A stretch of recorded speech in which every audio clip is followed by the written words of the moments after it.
Hello everyone, welcome back to the channel. तो martial master के new episode में आप सबका स्वागत है। अगर आप लोगों ने इसके प्रीवियस एपिसोड को नहीं देखा तो देख लेना, देख लिया है तो अच्छी बात है। तो फिर चलिए इसके न्यू एपिसोड को अब हम स्टार्ट करते हैं। तो एपिसोड के स्टार्टिंग में हम डीमन लॉर्ड युआन, मोकारा उन सबको देखते हैं जो कि डायरेक्टली चांसाओ और रुयू के जगह पे आ गए थे। और वो लोग देखते हैं कि कैसे रुयू ने अपने चारों ओर बैरियर बना रखा था और वो उस बैरियर को हटा रही थी। रुयू को देखकर डीमन लॉर्ड मोकारा और एम्पर बैरन कहने लगता है, हमने कभी सोचा नहीं था कि रुयू चांसाओ से भी जल्दी 5 एम्पर रिलम के पीक में ब्रेक थ्रू कर लेगी। मानना पड़ेगा, ये लेडी बहुत ही ज्यादा टैलेंटेड है।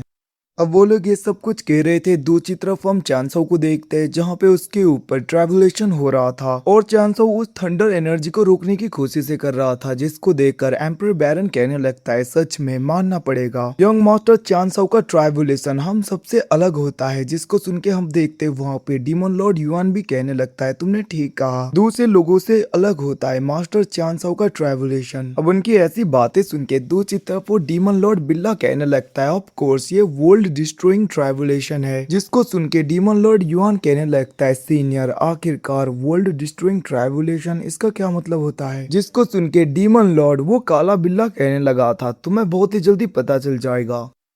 वहीं पे दूसरी तरफ हम जी फैमिली के एंसेस्टर ग्रेट एल्डर को देखते हैं। वो लोग भी दूर से ये सब कुछ देख रहे थे, चांसाओ का ट्रैवलेशन। वो एंसेस्टर तो सोचने लगता है, ये बच्चा इस ट्रैवलेशन को कभी हैंडल ही नहीं कर पाएगा, ये थंडर एनर्जी गॉड लेवल की है, मुझे नहीं लगता आज ये बचेगा। वहीं पे दूसरी तरफ हम देखते हैं चांसाओ काफी ज्यादा इंजर्ड हो जाता है, फिर भी वो अपने ट्रैवलेशन के एनर्जी को रोक रहा था। ये सब कुछ देखकर डीमन लॉर्ड मोकारा कहने लगा था, मास्टर चांसाओ तो इंजर्ड हो गए, ये ट्राइबुलेशन बहुत ही ज्यादा पावरफुल है। दूसरी तरफ एम्पर बैरन भी ऐसा ही कहने लगता है, वो कहने लगा था, क्या मास्टर इस ट्राइबुलेशन से ओवरकम हो पाएंगे? ये सब कुछ कहते हुए वहाँ पे वो चांसाओ की तरफ देख रहा था। दूसरी तरफ हम डीमन लॉर्ड उस काले बिल्ले को देखते हैं जो कि कहने लगता है, ये ट्राइबुलेशन मार्शल एम्पर रिलम के कल्टिवेटर्स के लिए एक ट्रांसफॉर्मेशन फाउंडेशन जैसा है, और वैसे भी इस ट्राइबुलेशन को पूरी तरीके से ओवरकम करने के बाद में ही हेवनली दाव की रिकॉग्निशन मिलती है, जिसकी वजह से एक कल्टीवेटर हेवनली दाव के रूल्स को अच्छी तरीके से समझ पाता है और उनके एनर्जी का भी यूज कर पाता है।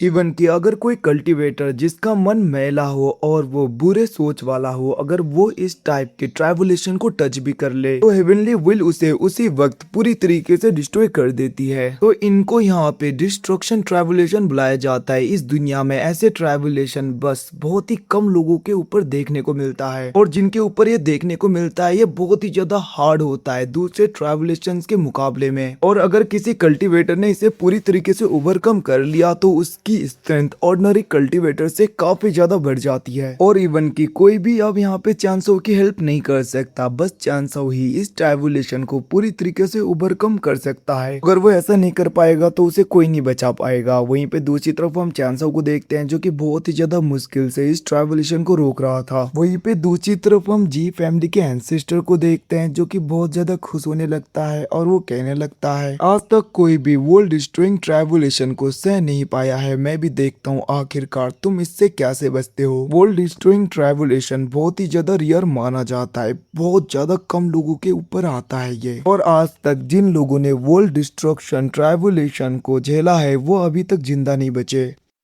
ये सब कुछ कहते हुए हम देखते हैं वो बहुत ज्यादा खुश हो रहा था। वहीं पे दूसरी तरफ हम होंगचेंग और रुयू को देखते हैं। होंगचेंग तो थोड़ी बहुत परेशान हो रही थी, बट वहाँ पे रुयू बहुत ज्यादा फिक्र करने लगती है। दूसरी तरफ हम ग्रेट एल्डर को देखते हैं जो कि कहने लगा था, एंड सिस्टर, बट अगर इसने ट्राइबुलेशन को पूरी तरीके से सक्सेसफुली क्लियर कर दिया तो ये हमारे लिए बहुत ही ज्यादा मुश्किल हो सकता है, हम इसे कैसे रोक पाएंगे फिर? इसे सुन के हम देखते हैं जी फैमिली का एंसेस्टर कहने लगता है, तुम चिंता मत करो, ऐसे गॉड लेवल के लाइटनिंग के अटैक से कोई भी कल्टीवेटर जिंदा रह ही नहीं सकता, ये आज यहाँ पे नहीं बचेगा। मुझे पूरा भरोसा है कि ये बहुत ही जल्दी डिस्ट्रॉय हो जाएगा, और अगर इसने पूरी तरीके से सक्सेसफुली कंप्लीट कर भी दिया तो फर्क नहीं पड़ेगा। वैसे भी तब तक तो ये ऑलरेडी लाइटनिंग से बहुत ही ज्यादा इंजर्ड हो चुका होगा, और हमें इसे खत्म करने के लिए ज्यादा एनर्जी की जरूरत भी नहीं पड़ेगी। तो बस हमें इस जगह पे वेट करना है। एक बार ये ट्राइबुलेशन पूरी तरीके से कंप्लीट हो गया तो उसके बाद में मैं बहुत ही आसानी से इस बंदे को डिस्ट्रॉय कर दूंगा। इतना कहते हुए हम देखते हैं वो वहाँ पे गुस्से में चांसो की तरफ देख रहा था। वहीं पे ग्रेट एल्डर और एल्डर सू भी उस ट्राइबुलेशन के खत्म होने का वेट कर रहे थे। दूसरी तरफ हम देखते हैं चांसो का बैरियर ब्रेक होने लगता है, जिसको देखकर चांसो अपने सारे एनर्जी को गैदर करते हुए अपने रस्टी सोर्ड का यूज करने लगा था। और हम देखते हैं वो सारे थंडर एनर्जी को रस्टी सोर्ड के अंदर गैदर करते हुए एकदम से उसके फॉर्म को बड़ा बनाकर हेवनली ट्राइबुलेशन के ऊपर ही अटैक कर देता है, ताकि वो इसे पूरी तरीके से कंप्लीट कर पाए। अब जैसे ही उसका सोर्ड हेवनली ट्राइबुलेशन में टकराता है, काफी ज्यादा गॉड लेवल की लाइटनिंग इधर उधर जा रही थी। पूरे पहाड़, वहाँ पे जितने भी चट्टाने थे, वो सब कुछ वहाँ पे डिस्ट्रॉय हो रहा था दूसरी तरफ उसके ऑरा की वजह से।